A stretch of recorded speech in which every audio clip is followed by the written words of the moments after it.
Good evening to all of you. Welcome to our channel Modern Takshila. Develop your vision.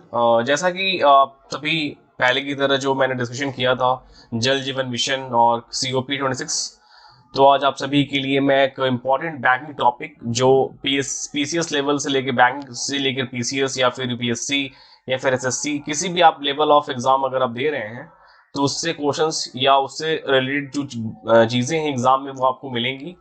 तो मैं ज़्यादा समय न लेते हुए उसको मैं स्टार्ट कर रहा हूँ। Reserve bank of India RBI, जो कि अपेक्स इंस्टीट्यूशन है बैंकों के रेगुलेशन के लिए या फिर central bank of the country आप कह लीजिए। तो स्टार्ट करने से पहले मैं आपको एक इम्पॉर्टेंट नोटिफिकेशन के बारे में बताना चाहता हूँ। झारखंड SSC ने फॉर्म जो है रिलीज किया है, उसकी फॉर्म आई है काफ़ी लंबे समय बाद ग्रेजुएट लेवल पे। तो उसका जो फॉर्म स्टार्ट होगा वो 10 जनवरी से स्टार्ट होगा। उसको आप नोटिफिकेशन देखिए, अगर आप एलिजिबल हैं किसी पोस्ट के लिए तो डेफिनेटली आप उस फॉर्म को जल्द से जल्द फिल करें। उसके बाद एक फॉर्म आई है ESIC employees state insurance corporation के बारे में से संबंधित 3 पोस्ट हैं। UDC है, अपर डिविजन क्लर्क स्टेनोग्राफर की पोस्ट आई है और MTS की पोस्ट आई है। SSC लेवल का एग्जाम है, तो उसमें आपको ज़्यादा दिक्कत नहीं होगी। अगर आप SSC की प्रिपरेशन कर रहे हैं तो काफ़ी लंबे समय बाद वो वैकेंसी आई है जिसका फॉर्म 15 फैब से आई थिंक बनना स्टार्ट होगा। फिल करिए उसको, आप देखिए। और 25 क्वेश्चन सेक्शन, जो 4 सेक्शन है आपको पता ही है, एक मैथ्स का है, एक इंग्लिश का है, एक रीजनिंग का है और एक जनरल अवेयरनेस यहाँ पे GS के रूप में आपको मिलेगा। तो एक मैंने आपको बताया ESIC की जो वैकेंसी आई उसके बारे में, एक मैंने आपको बताया झारखंड ग्रेजुएट लेवल पे बताया, और एक और बताने जा रहा हूँ जो टेक्नीशियन की वैकेंसी आई है ICAR Indian council of agriculture research, और काफ़ी ज़्यादा पोस्ट आई है। और इसमें एलिजिबिलिटी आई थिंक 10 या फिर एक अलग अलग क्राइटेरियाज पे है, उसको आप देखिए। और इसका भी एग्ज़ाम लेवल जो है काफ़ी टफ रहेगा, उसकी प्रिपरेशन भी आप करिए। काफ़ी ज़्यादा वैकेंसीज जो हैं आई हैं उसमें। तो जैसा कि एक चीज़ मैं आपको स्टार्टिंग में डिस्कस किया रिजर्व बैंक ऑफ इंडिया के बारे में, अगर इस चैनल से संबंधित जो भी आप अगर आपको कुछ अगर बातें अगर कहनी है तो क्लास के बाद आप अपने कमेंट सेक्शन में टॉपिक से संबंधित, या फिर अगर आपको एडमिशन लेना हो तो डिस्क्रिप्शन बॉक्स में लिंक दी गई है, उस पर आप अपनी बातें रखें।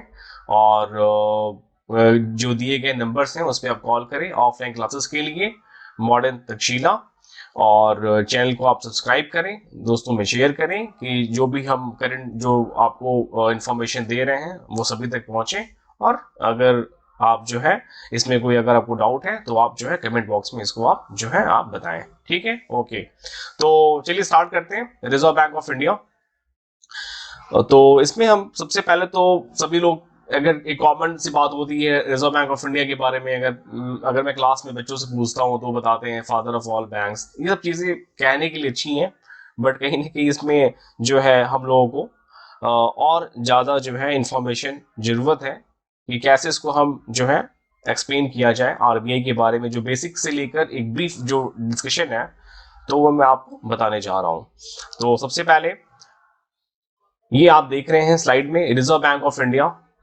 कुछ पहले मैं आपको पढ़ के बता रहा हूँ, उसके बाद जो है जो चीज़ें इंपॉर्टेंट है उसको मैं एक्सप्लेन करूंगा। Reserve bank of India central bank of the country that regulates the Indian banking system. चाहे गाइडलाइंस की बात करें, चाहे पेनलाइज की बात करें, अगर किसी अगर बैंक अगर नॉर्म्स अगर ब्रिज कर रहा है जो RBI ने अपने गाइडलाइंस में बताई हैं, तो उन तमाम बैंकों को, चाहे वो NBFCs हों, सबको जो है RBI पेनल्टी पे लगाता है। तो गाइडलाइंस के ये रेगुलेशन के ये अगर कोई बैंक हमारे कंट्री में रेगुलेट हो अगर वो बिजनेस कर रहा है तो विदाउट RBI के परमिशन से वो नहीं कर सकता।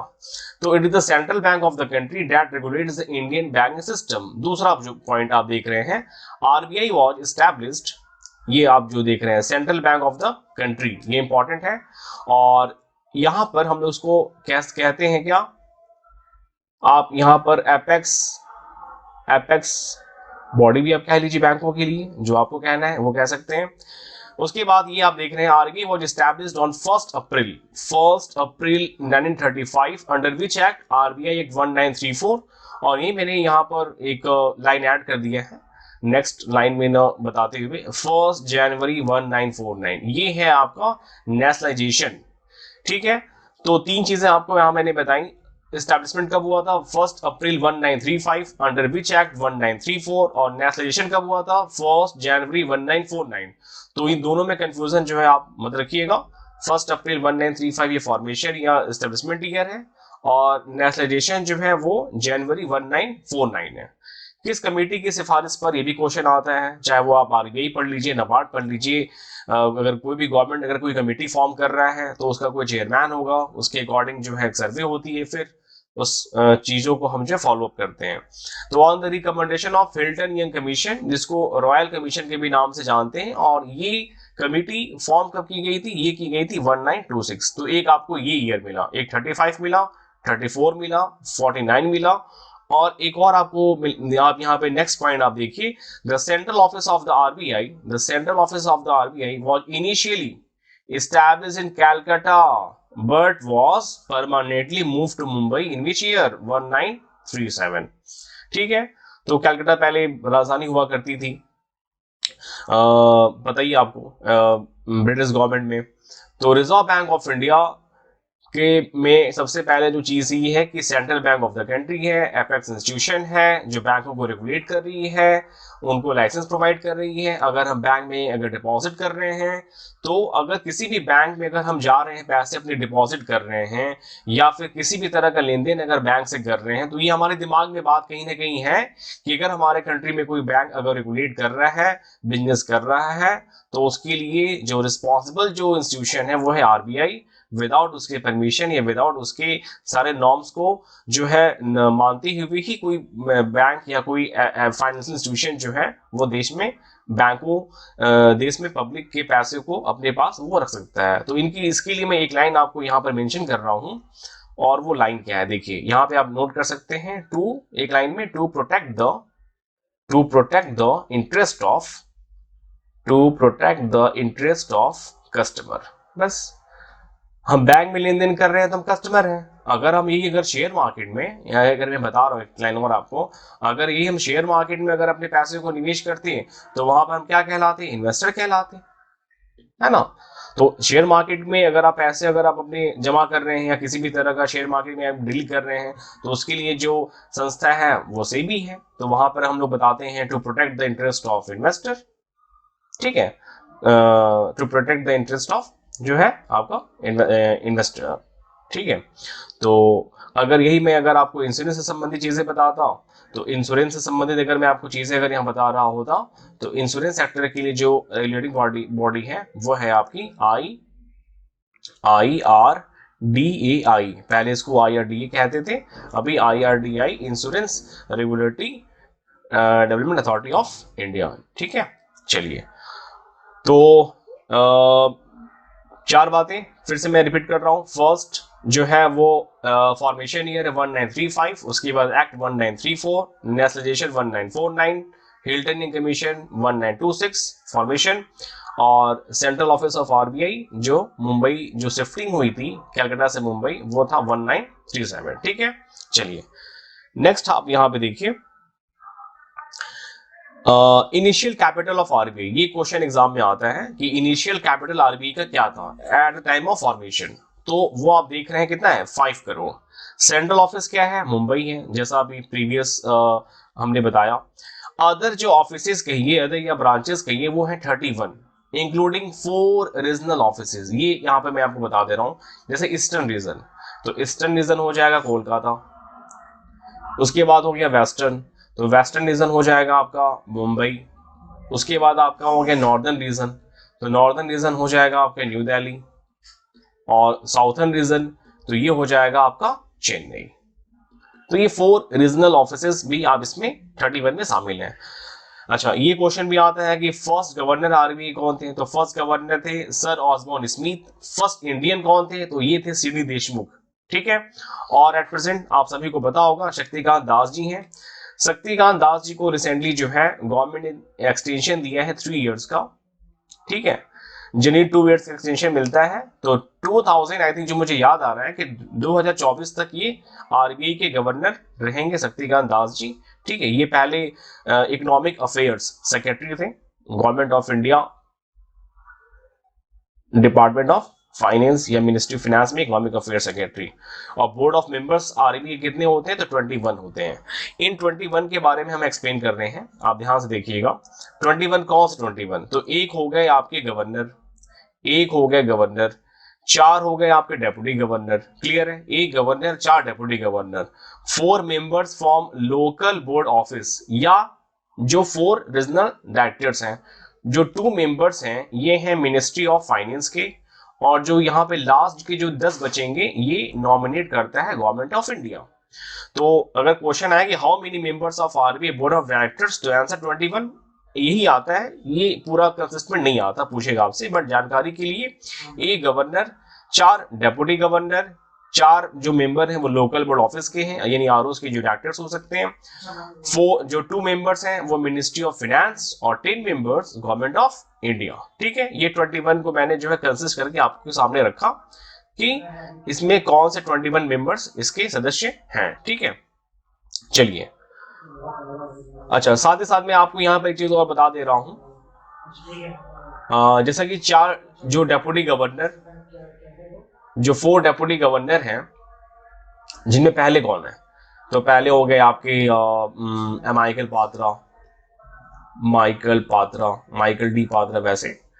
उसके बाद वो जो रिसेंटली जो अपॉइंट हुए हैं वो हैं टी रविशंकर,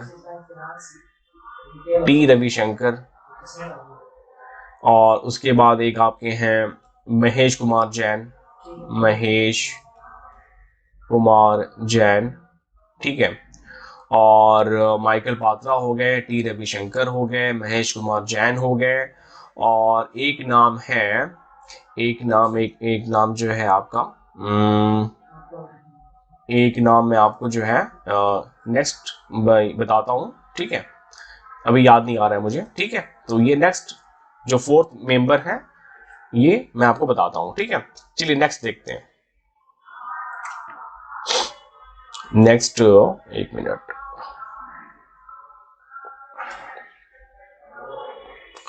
नेक्स्ट कहाँ वीडियो? हाँ, ये देखो।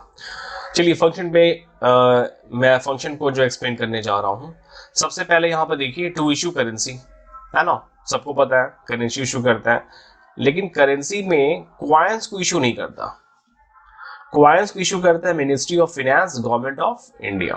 ठीक है, उसके बाद है आपका, एक आपने कहा टू इशू करेंसी में सर आपने क्वाइंस बताया, ministry finance, government of India. अच्छा, एक चीज और बताऊंगा यहाँ पे मिनिस्ट्री फाइनेंस में ₹1, तो ₹1 का जो करेंसी नोट है, ₹1 का जो करेंसी नोट है आपका, ये भी कौन इशू करता है? मिनिस्ट्री ऑफ फाइनेंस, और इस पे सिग्नेचर होता है फाइनेंस सेक्रेटरी का, है ना। बाकी आपको पता है सभी को, वी नो डैट की हर तरह की जितनी करेंसीज हैं, 50 रुपए हो, 20 रुपए हो, 10 रुपए हो, 5 रुपए हो, 1000 का तो नोट अभी चल नहीं रहा है, 500, 2000, तो इन सब पे गवर्नर ऑफ आरबीआई। एक क्वेश्चन आता है कि who bears the signature of ₹1, तो आंसर हो जाएगा आपका गवर्नर ऑफ आरबीआई। ठीक है, तो RBI issue of denomination of all currency note but except ₹1 which is issued by the ministry of finance, government of India and signed by the finance secretary of India, simple शब्दों में। उसके बाद in India coins are issued by the ministry of finance, government of India, ये भी एक point हो गया। उसके बाद आप जो देख रहे हैं, टू फॉर्मुलेट मॉनेटरी पॉलिसी, इस पे तो एक बहुत बड़ा क्लास बन सकता है, काफी इसमें बहुत सारे इंस्ट्रूमेंट्स हैं। फिलहाल मॉनेटरी पॉलिसी वो पॉलिसी है जिसके जरिए reserve bank of India inflation को कंट्रोल करता है। इन्फ्लेशन मतलब तो मुद्रास्फीति, आप यहाँ पे समझिए बैंकिंग टर्म में लिक्विडिटी, यानी लिक्विडिटी का मतलब होता है अवेलेबिलिटी ऑफ कैश, तो इसको कैसे हम मैनेज करें, कैसे मेंटेन करें, इन सब चीजों पे जो है मॉनेटरी पॉलिसी के जरिए आरबीआई जो है अपनी जो भी उसके मापदंड होंगे, जो भी पैरामीटर्स होंगे, वो मॉनेटरी पॉलिसी के अंतर्गत आरबीआई जो है वो करता है। उसके बाद टू कंट्रोल इन्फ्लेशन, यानी मनी का फ्लो कैसे हम मार्केट में कम कर पाए। अच्छा, एक चीज और बता दूं, इन्फ्लेशन का बार बार जिक्र हो रहा है, तो इन्फ्लेशन क्या होता है इस पे तो अलग बात है, अलग डिस्कशन होगा। इन्फ्लेशन को कंट्रोल करने के लिए अगर हम सिंपल अगर यहाँ पे समझें तो एक हो गया गवर्नमेंट ऑफ इंडिया रिस्पॉन्सिबल है और एक है आपका रिजर्व बैंक ऑफ इंडिया। तो गवर्नमेंट ऑफ इंडिया किसके थ्रू करता है, तो ये करता है एफपी यानी फिजिकल पॉलिसी, और आरबीआई करता है एमपी यानी मॉनेटरी पॉलिसी। ठीक है, चलिए उसके बाद banker to the government of India, banker to the bank, bankers bank तो आरबीआई है ही, तो आरबीआई को हम लोग बैंकर्स बैंक भी कहते हैं, बैंकर्स बैंक।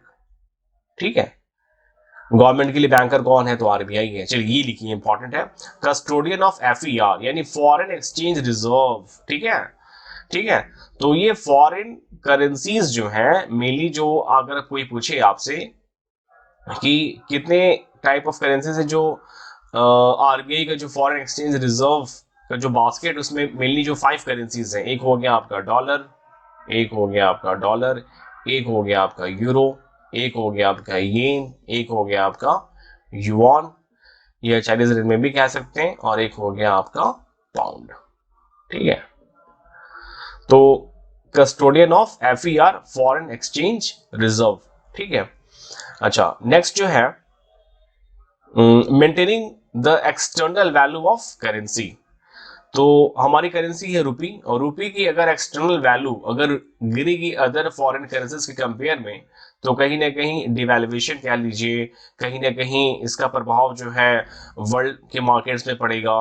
अगर कोई भी इंडिया का अगर कोई पर्सन किसी कंट्री में जा रहा है, अगर करेंसी की वैल्यू अगर मेंटेन नहीं है ग्लोबल पैरामीटर्स पे, तो इससे प्रभावित होगा आपका वहां पे लेन देन, जो भी आप वहां पे जो है चीजें परचेज करेंगे, है ना। टू प्रमोट फाइनेंशियल इंस्टीट्यूशंस, आप नए नए कॉन्सेप्ट में देख रहे हैं कि RBI small finance bank, payment bank, ठीक है, इस तरह का जो आप देख रहे हैं, या बंधन बैंक, या आपका बंधन बैंक के अलावा बंधन बैंक और या फिर आईडीएफसी, ये जो आप न्यूज में अगर में आप सुने होंगे, टेलीविजन में ऐड भी आता है, तो बंधन बैंक पहले एनबीएफसी था, आईडीएफसी पहले एनबीएफसी था। तो इन दोनों को बैंक में अगर हम प्रमोट कर रहे हैं, इनको डेवलप कर रहे हैं, तो ये आरबीआई कर रहा है। जो भी पैरामीटर्स अगर इन्हें फाइनेंशियल इंस्टीट्यूशन या बैंक बनने के लिए जो भी क्राइटेरिया आरबीआई की होगी, उसमें ये खरे उतरे होंगे, तभी तो इनको लाइसेंस मिला बैंकिंग ऑपरेट करने का। तो इसमें एक लाइन हमने ऐड कर दिया, टू प्रमोट फाइनेंशियल इंस्टीट्यूशंस। उसके बाद एक आपका है डेवलपमेंट रोल, ये तो आप समझ ही रहे होंगे कि आरबीआई एक ऐसी संस्था है जो प्रॉफिटेबल नहीं है, ये नॉन प्रॉफिटेबल संस्था है, ये याद रखिएगा। आज के डेट में अगर कोई भी लोन, किसी भी तरह का लोन पे जो ब्याज है, अगर वो बैंकों के थ्रू अगर माफ किया जा रहा हो या उस पे ब्याज की दर कम की जा रही है, तो ये बैंक्स कंसर्न बैंक नहीं कर रहा है, वो आरबीआई कर रहा है। ठीक है, और आरबीआई इसलिए कर रहा है क्योंकि आरबीआई का मेन एम है कि कैसे अफोर्डेबिलिटी के साथ लोगों की जो जीवन स्तर सुधरे, लोगों को अफोर्डेबल रेट ऑफ इंटरेस्ट पे, अगर उनके पास अगर उन्हें पर्याप्त पैसा नहीं है, तो वो उनको लोन मिले, जिससे वो अपनी अफोर्डेबिलिटी के साथ उसको सही समय से आप चुका पाए, ब्याज की दरें कम लगे, बैंक अपनी मनमानी ना करें। ये तमाम जो पहलू हैं वो कहीं ना कहीं रिजर्व बैंक ऑफ इंडिया के थ्रू ही हम लोगों तक उसका फायदा बेनिफिट जो है वो पहुंचता है। और इन सभी के साथ एक टर्म जो है आप देख रहे हैं नीचे, फाइनेंशियल स्टेबिलिटी कह लीजिए, इकोनॉमिक स्टेबिलिटी कह लीजिए। स्टेबिलिटी मतलब स्थिरता, वित्तीय स्थिरता हो, आर्थिक स्थिति की स्थिरता बेहतर हो।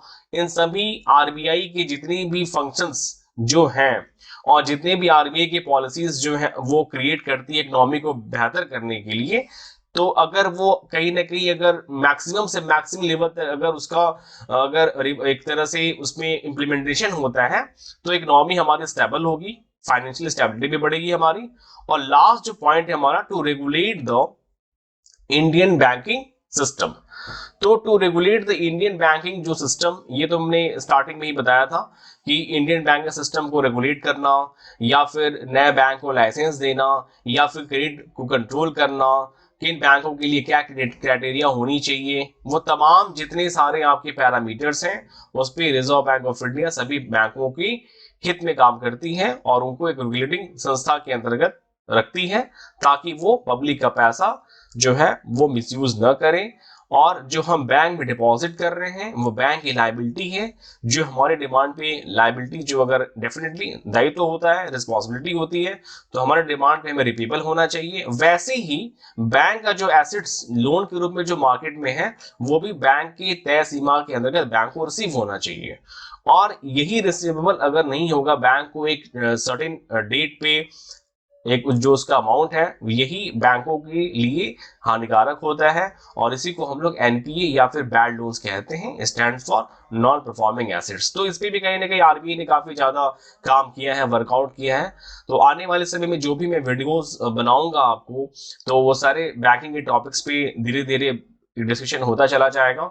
तो मैं फिर से एक बार रिपीट कर दे रहा हूँ, आरबीआई का मैंने आपको इंट्रोडक्शन बताया, उससे संबंधित जो जो क्वेश्चंस बन सकते हैं, एक वन लाइनर जो आपको याद रखने चाहिए, वो जो है मैंने आपको बताया।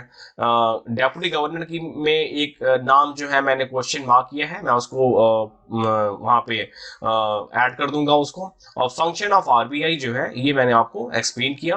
तो आप सभी को ये क्लास कैसी लगी, या फिर इस पे जो आपके जो डाउट्स होंगे फंक्शंस को लेकर जो भी होंगे, तो ये आप कमेंट बॉक्स में इस चीज को आप जो है वहां पे शेयर करिएगा, उस पर आपको रिवर्ट मिलेगा।